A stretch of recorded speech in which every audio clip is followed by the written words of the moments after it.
Hello' everyone, ৰঙীন অসমলৈ আপোনালোকৰ স্বাগতম। আজি মই আপোনালোকৰ ওচৰত চিলি চিকেনৰ ৰেচিপি লৈ আহিছোঁ। আপোনালোকেতো জানে চিলি চিকেন খাবলৈ বহুত টেষ্টি। বলক আজি ৰেষ্টুৰেণ্টত বনোৱাৰ দৰে মই আজি ঘৰত বনাই দেখুৱাম। ভিডিঅ'টো স্কিপ নকৰাকৈ আপোনালোকে শেষলৈকে চাব।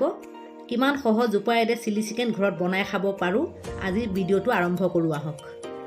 মিডিয়াম চাইজৰ দুটা পিঁয়াজ স্কুৱেৰ টাইপ কাটি লৈছোঁ। কেঁচা জলকীয়া 5টা ফালি লৈছোঁ। বিলাহী এটা স্কুৱেৰ টাইপ কাটি লৈছোঁ আৰু লগতে কেপচিকাম স্কুৱেৰ টাইপৰ কাটি লৈছোঁ। আৰু এখন প্লেটত মই আদা পেষ্ট কৰি লৈছোঁ আৰু নহৰু পেষ্ট কৰি লৈছোঁ। ইয়াত মই আধা কেজিমান চিকেন লৈছোঁ। চিকেনটো বনলেছ হ'লে বেছি ভাল হয়। এতিয়া মই এইখিনি মেগনেট কৰিম 20 মিনিট। ইয়াত মই নিমখ দিছোঁ, আদা পেষ্ট দিছোঁ, নহৰু পেষ্ট দিছোঁ, 1 চামুচ ভিনেগাৰ দিছোঁ, 1 চামুচ সয়া চচ দিছোঁ আৰু এটা কণী ভাঙি দিছোঁ।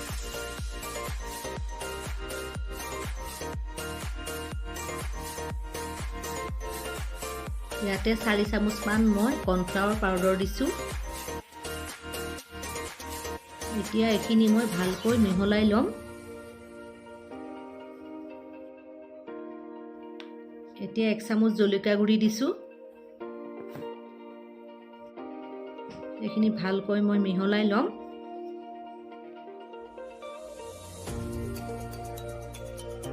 এতিয়া চিকেনখিনি 20 মিনিটমান মেগনেট হ'ব দিম।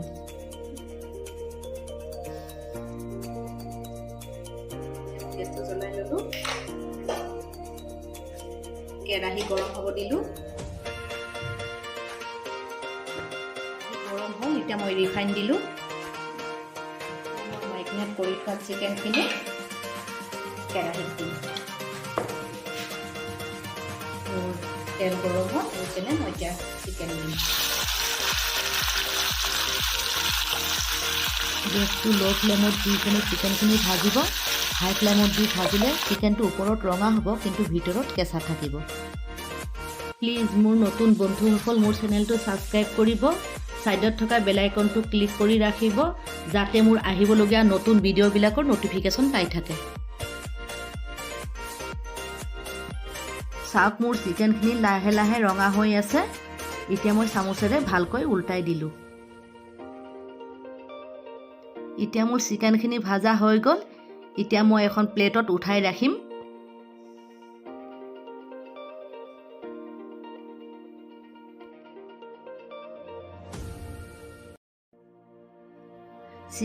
চিকেন ফ্ৰাই কৰি থোৱা ৰিফাইনখিনিত মই নহৰু দিলোঁ।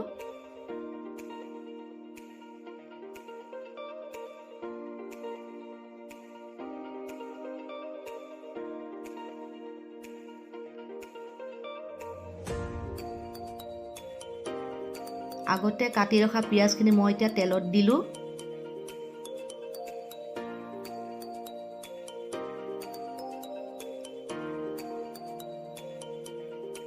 এতিয়া মই ভালকৈ পিঁয়াজ নহৰুখিনি অলপ ভাজি ল'ম 1 মিনিটমান।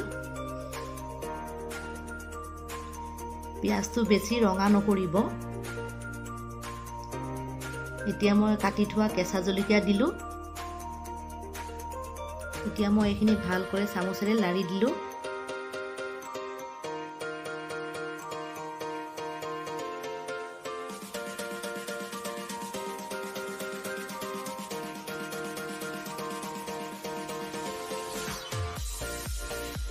এতিয়া মই স্কুৱেৰ টাইপৰ কাটি থোৱা কেপচিকাম দিলোঁ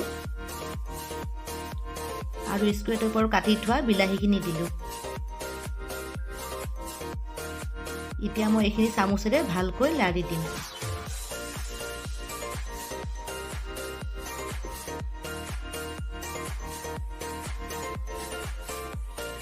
এইখিনি বেছিকৈ ভাজিব নালাগিব, প্ৰায় 2 মিনিটমান ভাজিব। ভালকৈ চামুচেৰে লাৰি থাকিব। এতিয়া মই নিমখ দিলোঁ। আগতে দিয়াই আছে, অলপমান এতিয়া অলপ নিমখ দিলোঁ। 1 চামুচ নিমখ দিলোঁ। 1 চামুচ হালধি দিলোঁ। 1 চামুচ ধনিয়া পাউডাৰ দিলোঁ। 1 চামুচ জিৰা পাউডাৰ দিলোঁ। 1 চামুচ ধনিয়া পাউডাৰ দিলোঁ। 1 চামুচ জিৰা পাউডাৰ দিলোঁ। 1 চামুচ ধনিয়া পাউডাৰ দিলোঁ। 1 চামুচ জলকীয়া গুড়ি দিলোঁ,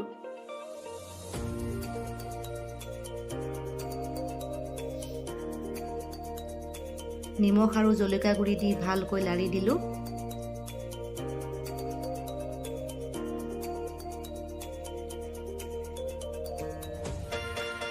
আগতে ভাজি ৰখা চিকেনখিনি এতিয়া মই দি আছোঁ।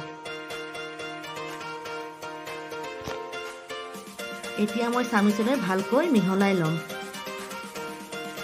গেছটো কম ফ্লেমত দি কেনে এইখিনি ভালকৈ মিহলাই ভাজি থাকিব যাতে তলত লাগি নাযায়।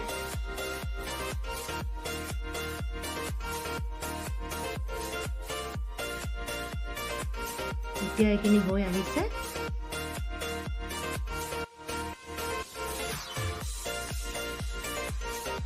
এতিয়া ইয়াত মই টমেটো চচ দিম 2 চামুচ।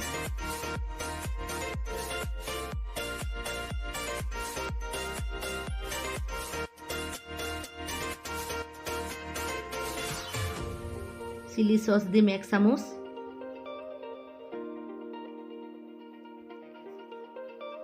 ভিনেগাৰ দিম 1 চামুচ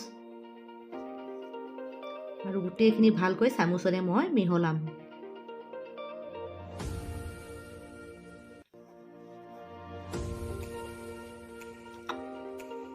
গোটেইখিনি চামুচেৰে মই এইখিনি ভালকৈ মিহলাই ল'ম। এইখিনি এতিয়া কম ফ্লেমত মই অলপ অলপকৈ হ'ব দিম। এতিয়া মই বাটিত পানীত মিহলাই থোৱা কৰ্ণফ্লাৱাৰ পাউডাৰটো দিলোঁ।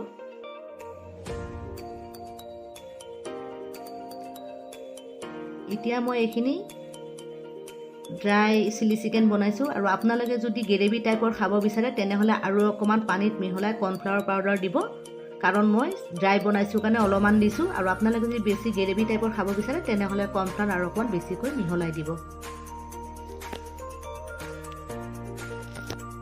এতিয়া মোৰ চিলি চিকেন ৰেডি।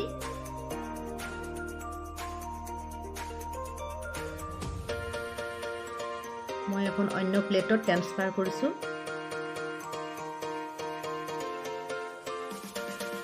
বন্ধুসকল, মোৰ ভিডিঅ'টো কেনে লাগিল কমেণ্ট কৰি জনাব আৰু ভিডিঅ'টো শেষলৈকে চোৱাৰ কাৰণে ধন্যবাদ।